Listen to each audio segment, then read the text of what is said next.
Hello, and welcome to our Caregiver Wellness series. We're going to try to give you some helpful tips every now and then for Caregiver Wellness, and we're going to call it our Caregiver Corner. So welcome, welcome, welcome. Our first project we're going to do is called a recipe for Caregiver Wellness. And I was trying to be a little fun and creative and come up with something new. So I thought, I'm going to come up with a little recipe and give you some great ingredients for a recipe for Caregiver Wellness. My name is Laura Spradley.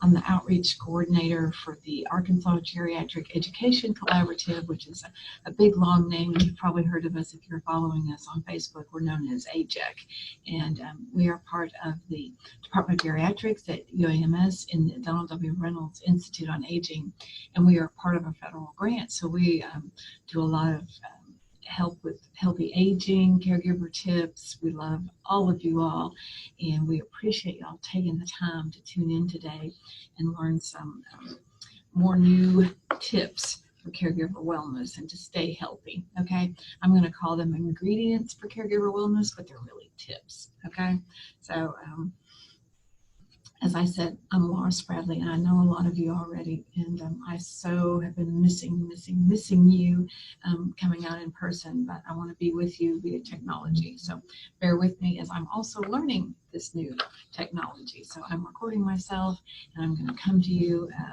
via Zoom and Facebook. All right. So learning to take care of yourself as a caregiver is so important, and I know we think we don't have time to take care of ourselves if we're caregivers, but the research does show a healthy, well taken care of caregiver is better able to caregive. Okay, so always remember to take care of yourself in addition to your loved one. That's very, very important. All right, so don't shortchange yourself. All right, we're here to help you, and if you ever need us, please reach out to us. We have email, Facebook, our website has all of our contact information on it as well. For those of you that are tuning in maybe the first time to follow us, I want to be sure that everyone understands this is just a conversation about caregiving. We're not giving you medical advice. If you feel like you need help medical-wise, please reach out to your provider, okay? We're just here having a conversation about caregiving, all right? So without further ado, let's get started on our Caregiver Wellness recipe. And I'm going to try this technology where I'm going to share my screen with you and show you all the ingredients, or like I said before, some tips for caregiver wellness. All right, what's the first thing we want to do? We want to share your screen, Laura. All right, so let's see if this works.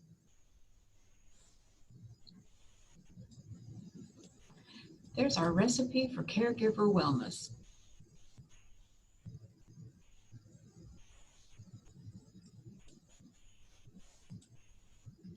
What are the ingredients you need for caregiver wellness to have a good recipe? Well, you always need great ingredients. And one of the first ingredients is a daily routine. It's so important to try to stay on schedule. I know it's hard. We get lots of interruptions throughout the day, but try the best you can to stay on a schedule. And that means kind of getting up at the same time, eating breakfast close to the same time, same thing for lunch, a snack, a little nap maybe in the afternoon and dinner time. And then, of course, trying to stay on a bedtime ritual as much as you can is just good.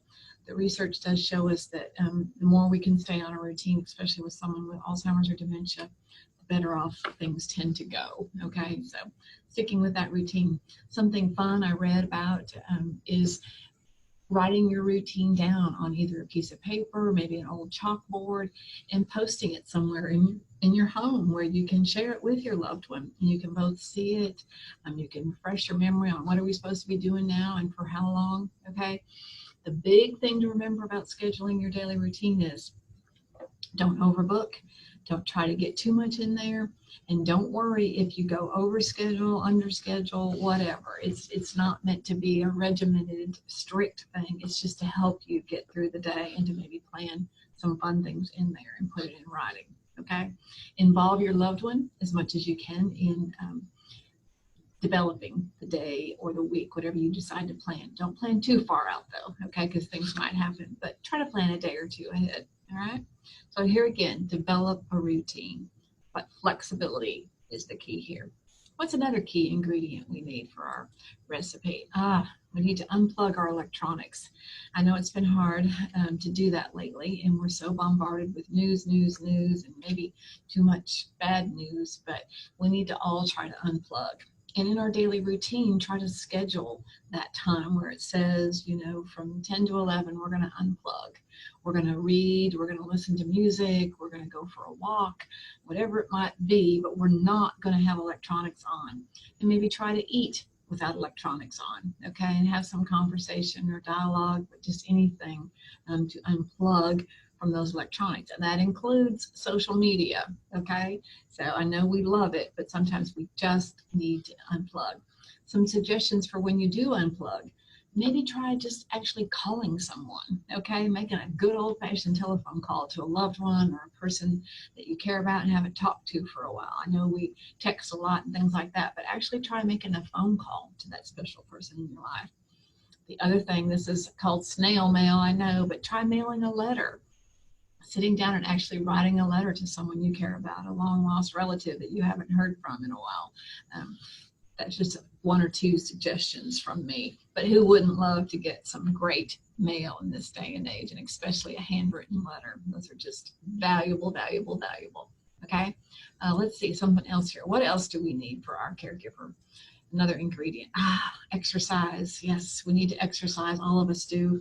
And here again, it's hard to exercise when we think we're so stressed out and worn out. But if you're able, start small. Take walks just to the end of the driveway or around the block, whatever small is for you if you haven't been exercising. And of course, incorporate your social distancing and wear your mask. All right, just because we're outside, we still need to follow the rules, okay? But there are lots of things we can do inside the home as well if you're not able to get out and about.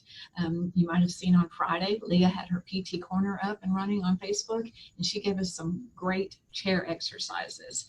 So look for those. We've also been having Ageless Grace on Wednesdays where you can log in and do some chair exercises with us. And Ageless Grace is a mind and body exercise program. We also encourage just trying to find some quiet time to either meditate, read some poetry, journal, okay? I know that's not considered exercise, but it's kind of along those lines. Oh, here's one I made a note to myself to be sure and remind you for exercise. Dance is an exercise, okay? Turn on some of your favorite music, some of your loved one's favorite music, and just dance like nobody's able to watch you or see you, okay? It's important to laugh and be silly as well, especially in times of pandemic. It's important to find some fun in the day and laugh about something, okay? And as I said, involve your loved one in exercise if you're able to the best of their ability. What's another ingredient we need? Fresh air. This is a good one. We got to get out now, especially the pollen is mostly gone, or a lot of it is. I know the other night we decided to just eat outside. It was so pretty. So maybe try to eat one meal a day outside. The bugs aren't too bad yet, so try that. Food just always tastes better outside. Maybe plan a visit with some of your neighbors. Go out and be in the driveways and wear your masks, but talk across the driveway or across the street. If you're able, take a little drive and schedule it to where you go to a friend's house or relative's house and talk in the driveway and they're on the porch or whatever. I read something the other day where it's been fun for people who've been going around and just seeing what masks other people have on. So do something fun to get outside. All right. Let's see, ingredient number 5, eat healthy. We all need to try to do better at this, I know. Some of us are really good at it. But if we eat well, we will feel better, and we'll sleep better, and we'll probably want to exercise more, okay? And it'll help us just feel better all around, less fat, less salt. But we're not skipping on the flavor, so use some new ingredients. There's fresh vegetables out there now. The farmers markets are coming back. So enjoy some of these fresh fruits and vegetables that are available. And also try to include your loved one, if you can, in the food prep, and maybe setting the table. Make it a fun event. I know, just lots of things. Pretend you're going to a restaurant, though you really aren't. Just pretend you're ordering from a menu or whatever. Be silly, but enjoy your healthy, well-balanced meals. All right. What's another ingredient that we need? We need to try to avoid alcohol, tobacco, and caffeine in too much volumes, okay? I don't need to elaborate on that too much, except for probably the caffeine. I just want to remind people that caffeine is something that ties into our sleep as well. So the less caffeine we have, the better we'll be able to sleep. And as they always say, we need to drink more water, okay? So try to switch over and drink more water. Add some lemon or fruit to it to give it a little extra flavor boost, okay? But drink water. What's our next ingredient? Sleep. Yes, we all need good sleep. 6 to 8 hours, they say, depending on what your body normally requires. We all know what we do best with. Some suggestions for getting better sleep. Obviously, we talked about unplugging those electronics. We need to try to do that 1 to 2 hours before bedtime at least, to unwind. No TV, no phone, anything like that. A couple hours before we go to bed. Something else that helps with sleep, I like to say, is take that one negative thing that might be bothering you and think about it an hour or two before you go to bed, and then just let it go. Don't think about it anymore, and you will sleep better by letting go of it. Something else I read that says make a list or just mentally think about 3 things that happen during the day that you're very thankful for, and they can be the smallest of things. I know the other day I thought about I've been sitting outside and I'm just so thankful to see all the pretty birds in my backyard, and then I'm thankful for my garden that I was able to sneak out and get a few plants and try to see if I can get some tomatoes this year. So be thankful for the smallest things in our lives right now. What's another ingredient that we need for caregiver wellness? This is a good one for this time. Reminisce and then document those pictures well. Okay, go back and get out those old photo albums that we said we were going to do. You know, someday when I have time, I'll work on my photo albums. Well, do it now and involve your loved one. And if you have some other family members that are in the house, involve them as well. I know I'm guilty about not writing on the back of some pictures and trying to go back many years and figure out what was it we were doing and who was with us and where were we, what was going on. So try to do that now. And another part of reminiscing is, I read something fun the other day, or saw a video about it, was start writing your story. What did you do during the pandemic? What did you do to pick your career? Why did you move to wherever it is you're living right now? Just start journaling and documenting your story, and then preserve it so that sometime you can go back and look at it, have a good laugh, or share it with loved ones that are going to want to know about you in the future, okay? Do something creative with some of this time and plan it into your day. Maybe it's just 30 minutes, okay?